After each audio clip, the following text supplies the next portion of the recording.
біздің балаларымыздың қай мекемеде болғанына қарамастан, жеке меншік пе, мемлекеттік пе, барлық жерде балаларға қолайлы, жайлы, қауіпсіз орта қалыптасу керек.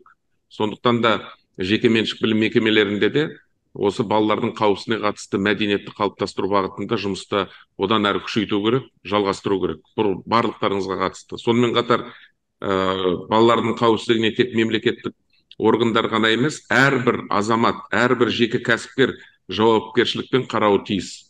Тек осылай ғана біз балаларымыз үшін жайлы және қауіпсіз орта жасай аламыз. Қазір білім ошақтарындағы қауіпсіздікті күшейту және тамақтануды ұйымдастыру бойынша белсенді жұмыс жүргізілуде.